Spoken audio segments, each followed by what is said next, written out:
Going to move right along, and we are excited to introduce our next speaker, Nadia Katsorios from Datto, who will be talking about mitigating risk, what you can do to mitigate risk.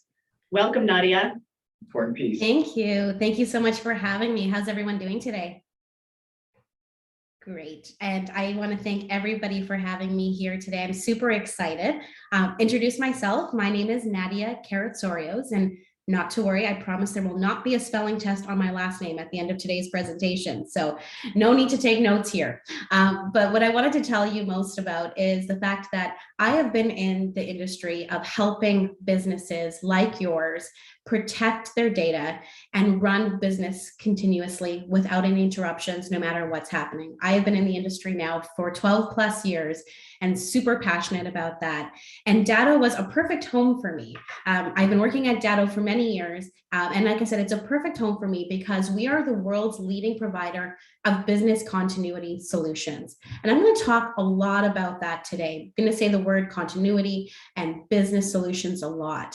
But just quickly about Datto, we are not a new company. We have been around since 2007. And for any entrepreneurs on the line today, they always like to hear that this business was started by a gentleman just out of college in his parents' basement that took a chance. He really wanted to help people with their data. He was obsessed with data and really wanted to help small and medium-sized businesses with that. So he joined forces with folks like MIS Alliance, who help the small and medium businesses. Since that basement out in Connecticut, we have grown to 23 offices globally. We have 9 private data centers. I'm going to talk about data centers in a little bit and why that's important. But what's most important here is the fact that we are protecting SMBs all over the world. And that has been Datto's focus since the beginning. So really proud to be here today. So a lot of people, when they hear the word Datto, if you've ever heard of Datto before, and it's okay if you haven't, but if you have, people tend to think about backup. And that's a lot of what we do. And when you think about backup and why you need backup, most people think about the catastrophes. They think about fires and floods, other natural disasters like tornadoes or earthquakes. And people have always had backup in case something like this does happen. And the truth is, we know things like this do happen all the time. But the biggest risk are human beings. And that can mean so many different things. Human beings like malicious attackers, which we're going to talk a lot about today. And I'm sure you've already heard a lot about today. We talk about accidents, people that accidentally spill that cup of coffee that you see on the screen. They accidentally spill that cup of coffee everywhere. Or maybe they click on a link that they're not supposed to, or maybe they're on a website they're not supposed to be on. But human beings are definitely our biggest and greatest risk. So I'm going to talk about a lot of stories today, and I like to paint a lot of pictures. The first story I want to talk about today here is this gentleman. And if we think back a couple of years ago, you may have remembered hearing on the news, there was a false alarm where every radio wave, television station, cell phone had an alert that said there was going to be a missile attack on certain Hawaiian islands. It was a pretty scary event that happened a few years ago.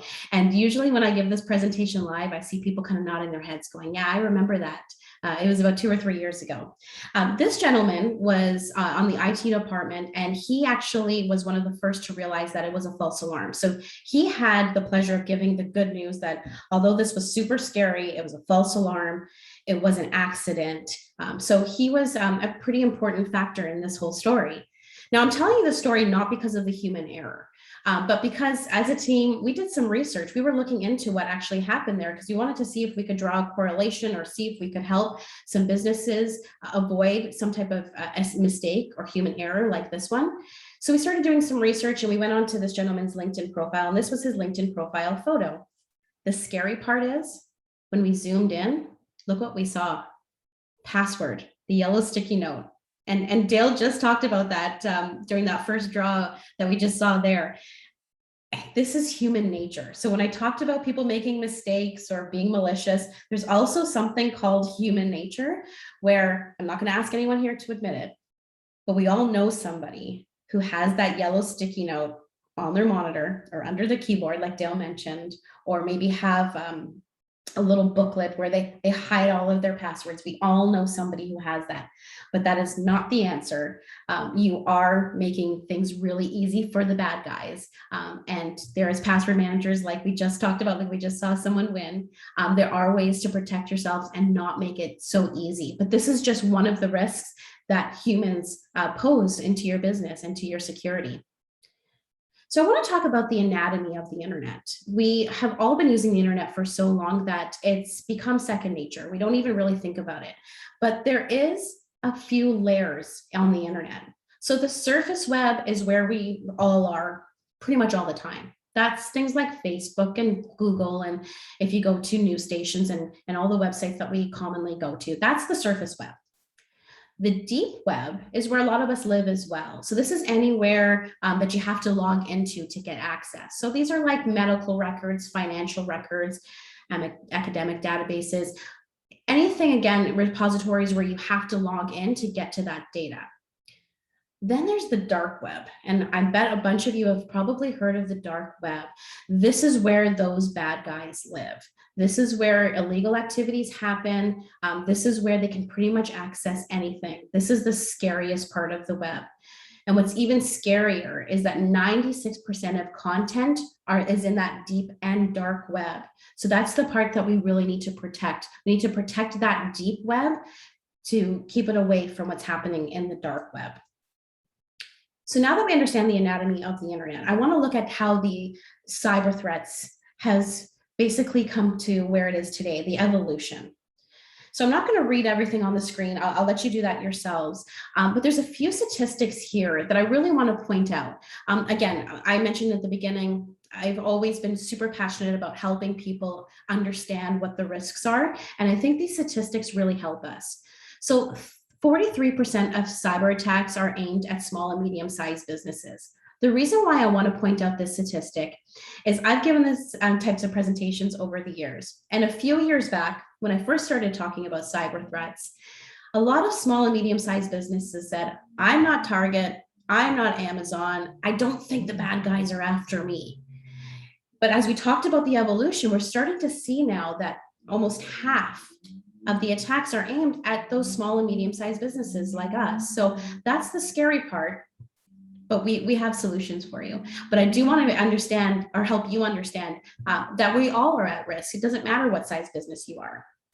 Another really important statistic I want to point out here is 91% of attacks are launched from a phishing attack. So for those that don't know what a phishing attack is, those are those emails that you get that look like they're from someone you know or somebody you trust, like, from Chase Bank, and ask you to click on a link to update your account details. I've seen ones from PayPal that says you need to update your credit card details. 91%, so almost all attacks are launched from those types of emails. So we need to be super careful and really educated on that. The other statistic I want to point out here, they're all super important, but the other one I want to point out here is that ransomware is up 180% from 2018. 2018 doesn't feel that long ago, especially because we all tend to want to erase what happened in 2020, but ransomware is up. And I bring up 2020 on purpose here because I do believe everything that's been happening in the world, the vulnerabilities that have happened, where we are today, is part of the reason why we see that up as much as we do. So all of these statistics are here for you to quickly read. If you have any questions, feel free to reach out to me. I'd be happy to provide you with a lot of these reports and these details. So who are the threat groups? I keep saying bad guys, but who are they and what do they look like? So there are ransomware developers. These are people that their full-time jobs are to develop ransomware attacks, those phishing emails that I just talked about on the previous slide. These are those people that, we think of stereotypes where they're, they're wearing dark hoodies and they're in basements and they're just creating all these things. But that is over $8 billion in damages since 2018 from those ransomware developers. So it's a huge business. Insider threats is another threat group we need to look at. And this has also been in the rise in the last 18, 19 months. I've seen a lot with FBI's detectives and people that we work with specifically here at Datto. We've seen a lot of disgruntled employees a lot of downsizing. A lot of people have felt attacked over the last 18 or 19 months. So there has been a lot of insider threats, and that's 21 billion lost every year in just secrets that are happening inside. So these are people you trust, like I said, employees. So these are things that you want to look at as well when we talk about those human risks. Organized crimes. Now, organized crime is not new, but they are new to the cyber world.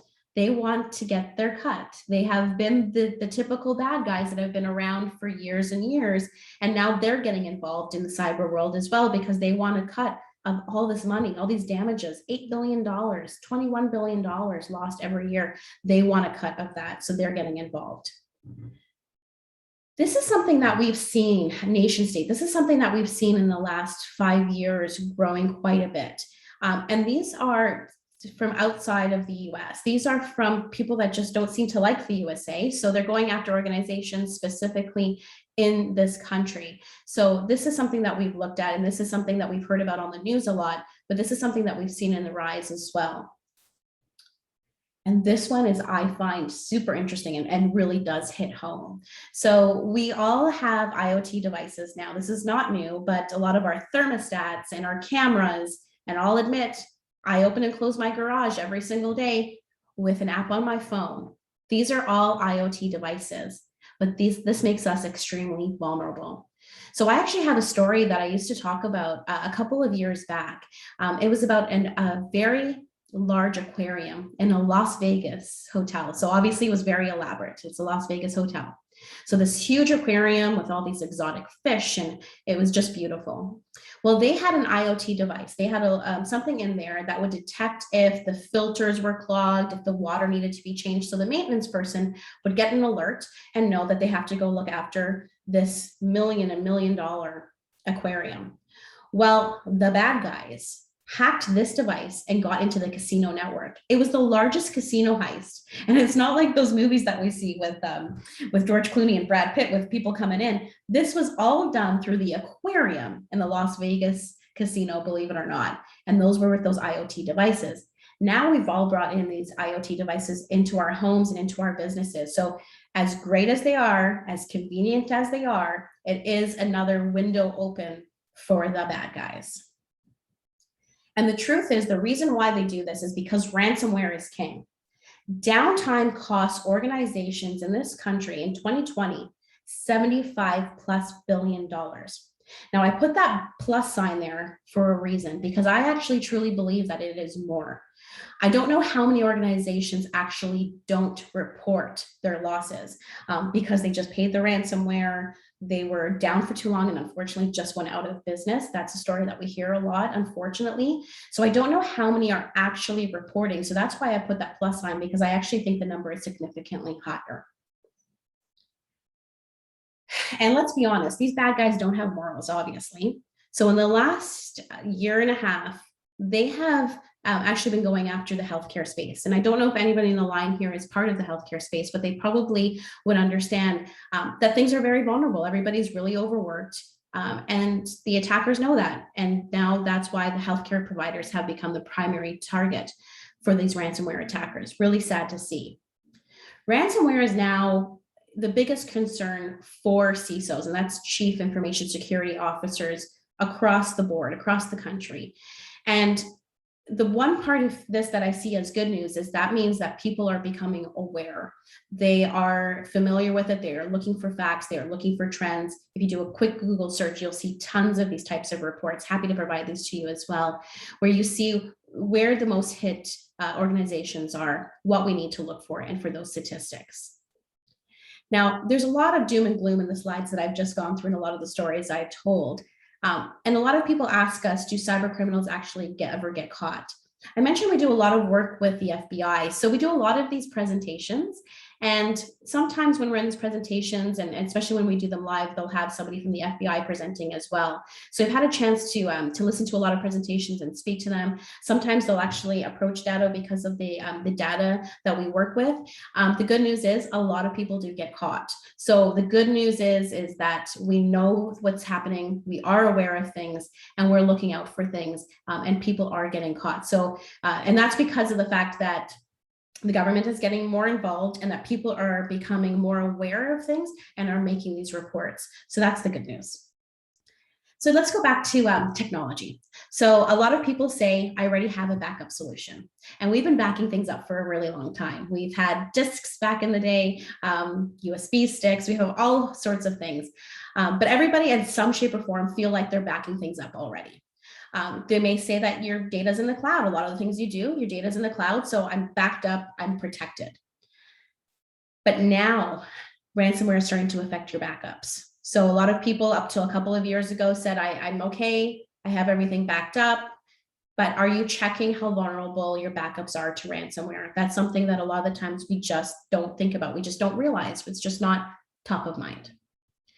So how do we protect the backups from ransomware? And again, good news is these are all news articles that everybody has access to. So everybody's seeing it. This is not new for people.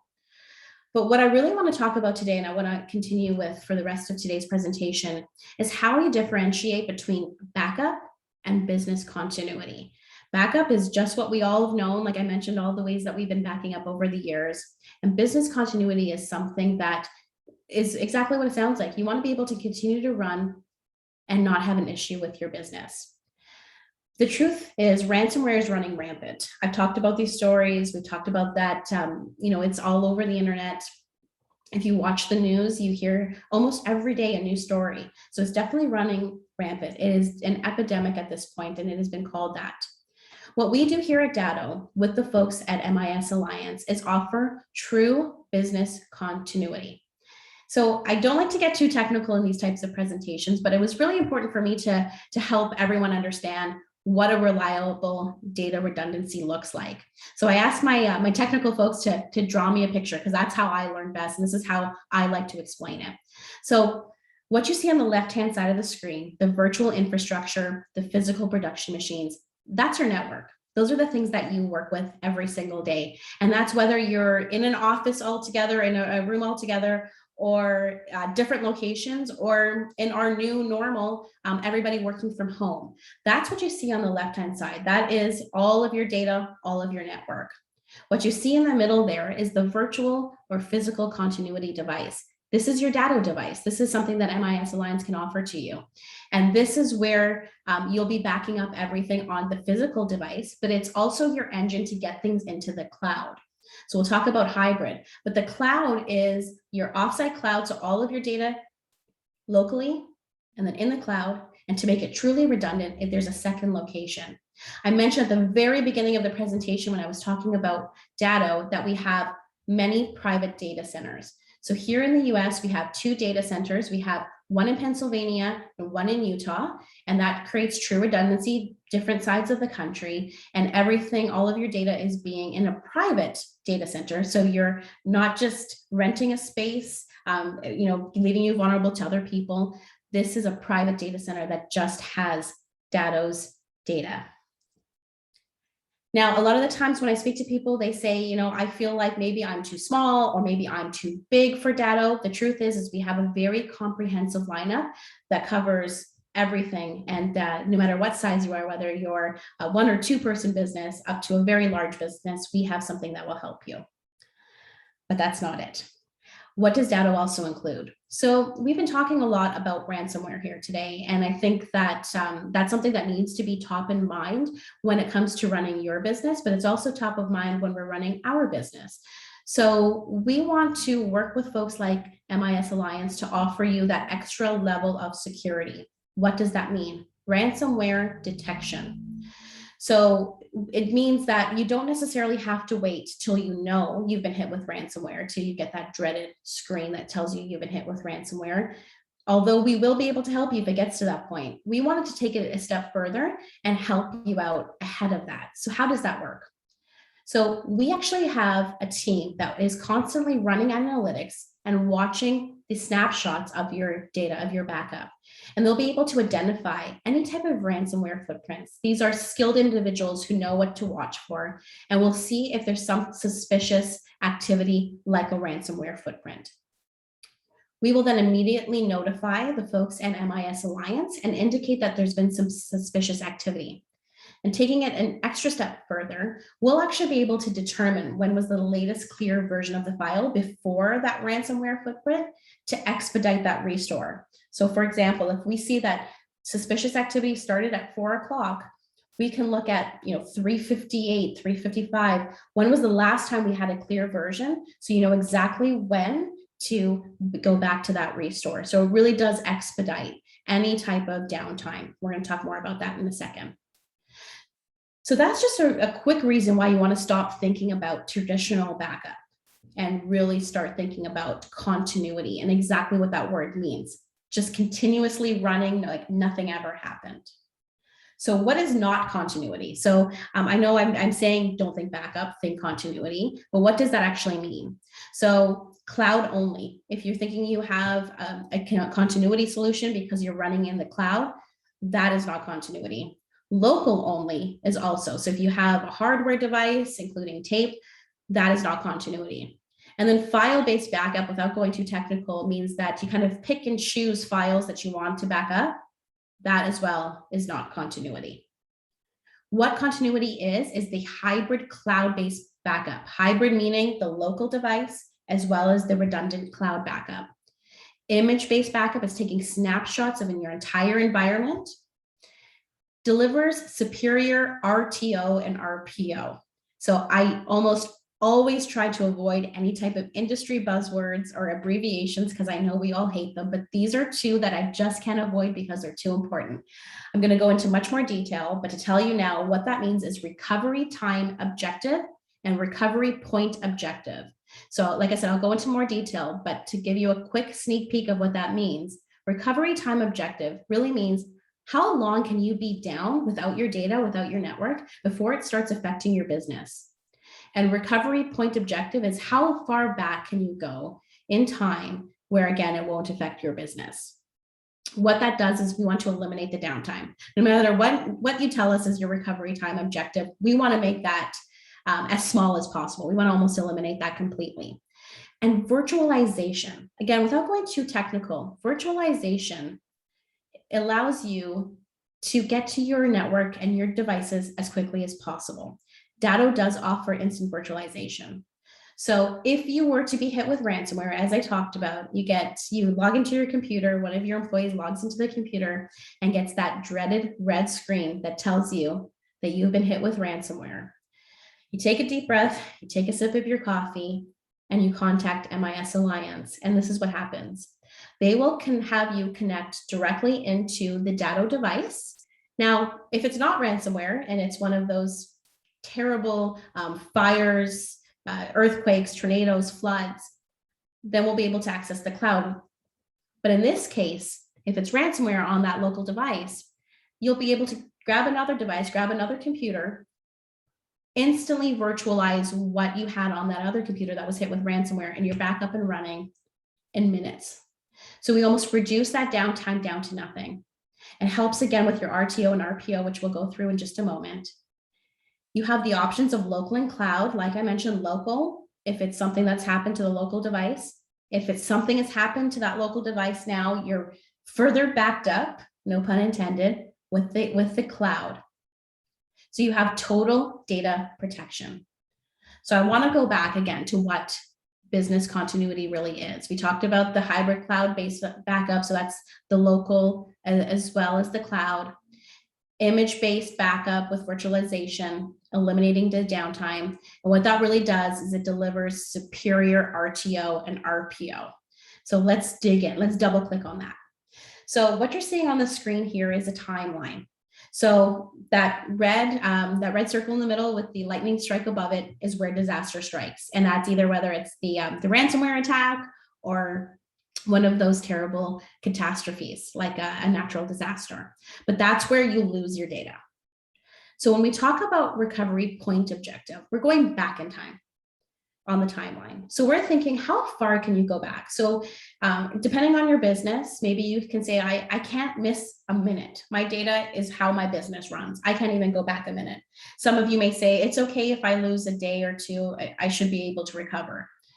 we'll help you with that. And I'll talk about that in a moment. But that's what your recovery point objective. And it's super important to understand what your recovery point objective is to help fit you with the right device. And then the recovery time objective is forward thinking.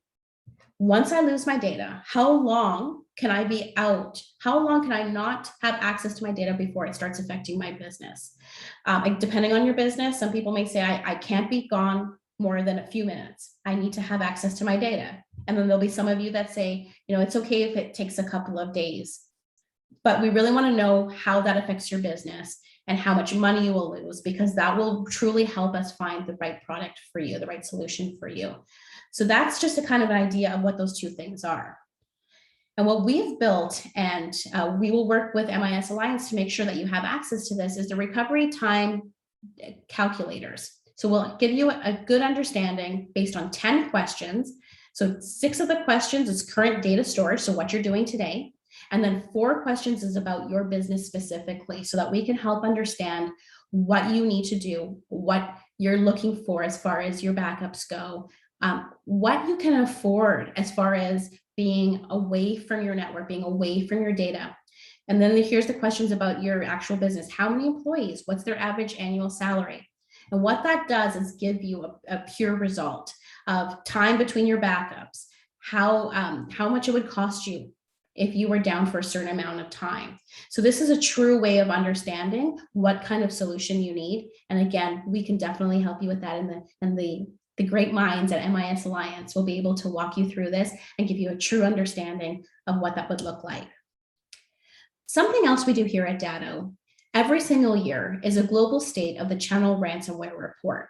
And what this does is it goes out to IT folks, it goes out to small and medium businesses, and then it does research within all the regions, all over the country, actually all over the world, but it specifically will decline and tell you where you need to go. But this report is available to anyone who would like to take a look at it. But this is where we really spend most of our time understanding what our solutions need. This is how we got to the ransomware detection. This is how we build our products and solutions to make sure it's built for what's happening in the world today. So this is happening all the time. And this is where we gather all of the details that we've talked about so far. So with that, I know I provided a lot of information. I went by pretty quick. So I'd like to open it up now for any questions.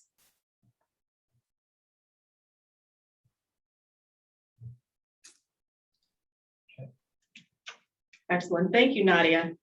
That was great. You covered a lot of territory, but it was great information and stuff that we all need to know about. Yeah, that was an amazing amount of information, very detailed, a lot of things in there that I can relate to and everybody else can use as well. I got a segment about the incident in Hawaii. Yes. And I am from Hawaii, and I'm going to tell you a really short story before I read off some of these questions that are coming out here. Is I was actually on a small little boat when those sirens went off right off the shore. And we turned around real quickly and of course did all our due diligence to make sure everything was safe. But that was of course a false alarm. So very spooky stuff. Yes. I mean, that's what's happening in the world today. And you just never know when these infrastructures, be it state, government, local, or business, are going to be compromised. And we need to make sure that we're safe on all levels. I mean, as you were saying, the bad guys and the bad actors are not just looking at the big fish anymore. They're looking at the mom and pop shops, the smaller things that connect into the bigger things. Maybe hospitals that have a government contract that they're connected to. So there's this whole spectrum of things that are going on. So this is again why we're having these experts from Datto come on, and we're trying to educate our clients and everybody who is out there. And again, it's just not for Cybersecurity Awareness Month, but it's really spread across the whole year. Yeah, we need to be very diligent about that. Very, very diligent. So great. Let me read off some of these questions. We've got quite a few that came through. So this one is from Tina, and I hope I pronounced this last name right, Oriana. I got an email that looked like it came from my boss, but it didn't. How can I tell if this was a fake? Yeah, that's super scary, and we've been hearing about that. So we we see a lot of things from someone that looks like your boss, may even look like a family member in your personal email. One quick way of knowing is if you hover over the from. So if you go to the email and you go to who it's from, you just hover your mouse over and you'll actually see the email address it's coming from. And I'm willing to guarantee that almost every time it's going to say a whole bunch of numbers at hotmail.com or something that doesn't look familiar, and it's definitely not from your boss. So read everything. I've come into the habit, I literally, every email I get, before I action anything, I go over and I hover over that from field, and almost every time you'll notice, if it's from one of the bad actors, you'll notice that it's not who it's actually from. The other thing to look for, a lot of the times, the grammar is off. Grammar, spelling, something doesn't seem right. So unfortunately, it's come to the point where you almost have to look at every single email and second guess it and look for some of these warning signs. Yeah, that's very true, Nadia. And I just want to relay a quick story too. So several years ago, Barbara Corcoran from Shark Tank, her assistant had clicked on an email link, and in the email address was off by one letter. So the email represented a client of Barbara's who was a big real estate client, asking for a wire transfer of money to happen in the tune of $400,000. And it looked legit because the email name looked similar to their client. It was off only by one letter. And this assistant went ahead and wired that $400,000 to this hacker. And it made the news, and it was, egg on Barbara and her assistant's face. But, the point is, it's so easy to have that happen because we're not always taking the time to stop and take our time to look at that email to make sure it's legit. And it can be quite simple, as you said, Nadia. Just hover over the from and make sure that those letters are exactly the way that legit email should be. Yeah, and then like you said, other things to think about too is just besides hovering over to check is look for misspelling, looking for grammar, looking whether or not there's a call for urgency in the subject line and in the body. Usually they want you to act on this stuff pretty quickly, and so you'll see all those things. These are the telltale signs of that. And if the person doing the correspondence with you, you're not sure of it and you feel it in your gut, this is what I always tell people: you feel it in your gut, pick up the phone, call that person, make sure it's them. Or if they're in your office, and I've seen this before too, people will get an email from another person in the office, but they'll answer it and they'll send the information, and then they'll realize that they got compromised in that way. And it's easy enough just to get up off of your seat, walk on to Joe's door, knock on the door and say, "Hey, Joe, did you send me this email?" So a lot of different things that we can do. And that was a great question and a great answer. Appreciate that. I got another one from Kevin Young, and his is interesting. I got a call from a business banker that I work with all the time. The number was their number, and it sounded just like her, but we found out that it wasn't. It was fraud. How is that done? That's a really scary one, with the number coming up, and every time we think we figured it out, I think something new comes up. So one safe practice is to always say, "I'm going to call you back. I have the number that I usually reach you at. I am going to call you back." And I think that's something that we need to be in practice with, because then you're calling the number that you're familiar with, and if you even have a place where you can meet, just say, "I'm going to meet you at your office if this is somebody that you deal with all the time." But unfortunately, we always have to be suspicious in these cases. And I think the more knowledgeable we are, I think the better. But that one, again, is super scary. Like I said, every time we think we figured it out, where we know we're looking for certain phishing attacks, that one is really scary. A lot of the times too, they'll look like someone they'll sound like someone because they know that person and they know how to imitate, to mimic. So I think it's really important that you're suspicious and you offer to call back, and you're going to take that extra initiative of using the number that how to reach that person. Yeah, brilliant. That's the steps you need to do. Then we have another question that rolled in, and the name is unclear, but between Datto and MIS, is there a safety net for like backup and recovery and continuity that Datto has that MIS actually works with? Yeah, absolutely. So everything as far as our side, as we mentioned, is redundant. We have a security officer that makes sure that everything is covered. So between the two of us, you definitely have that safety net. And Dale, I don't know if you want to go into anything further on your side, but definitely we have everything covered. No, great, and that's true. Datto is a great partner with MIS. We work really hard to make sure that our clients' information and data is always available for them.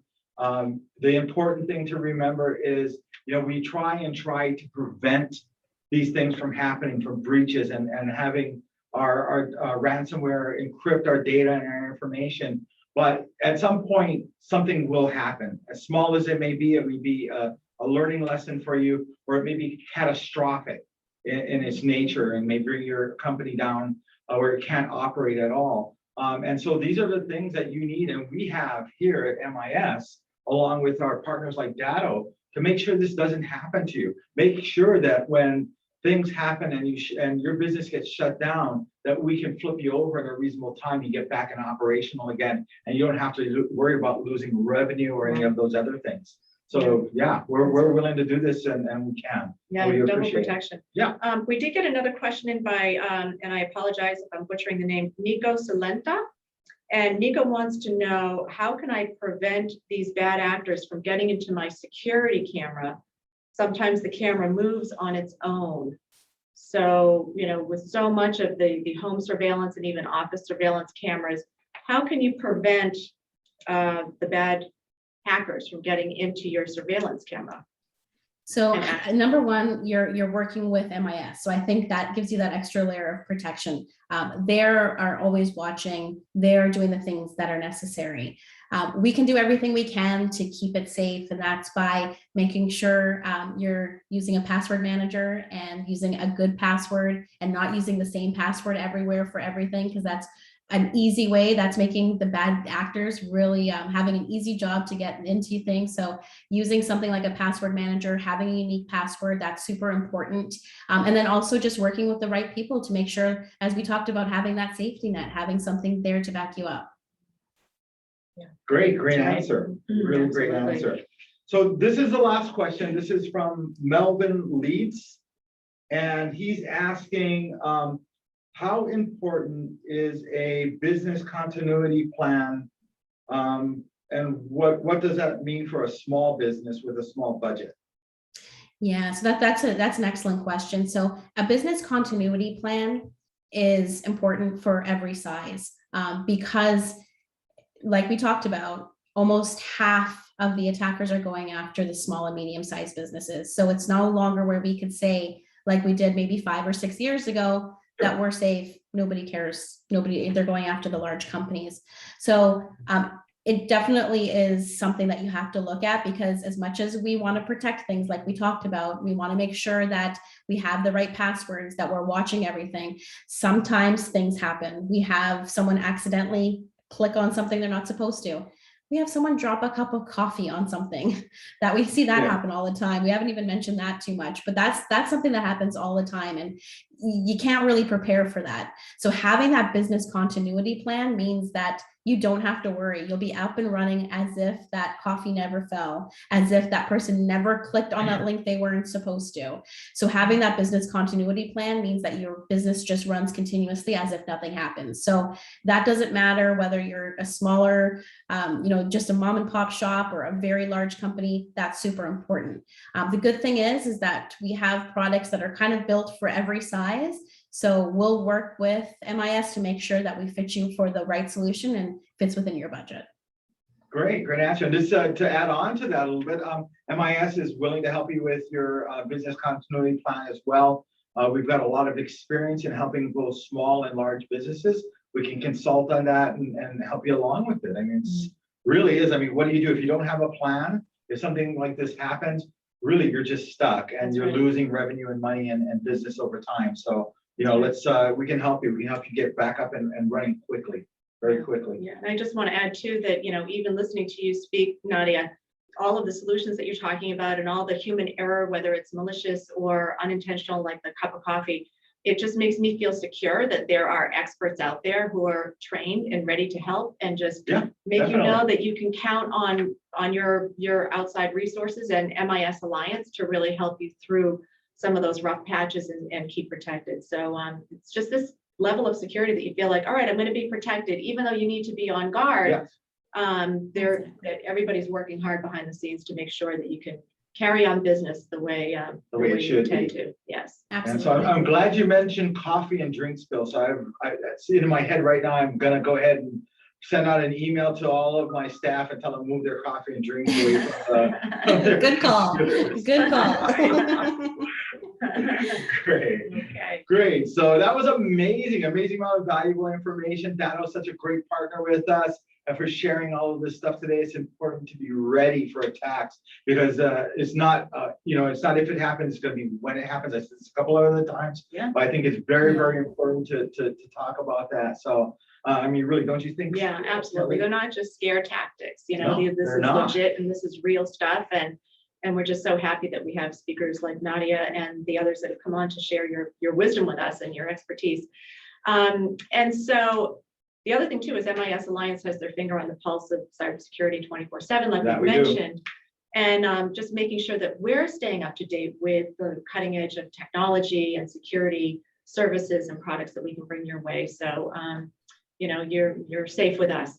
So Definitely. I mean, we want you to do your business. Don't want you to focus on what you don't need. Let us take care of all your tech, security, and cybersecurity because that's what we do and we do it excellently.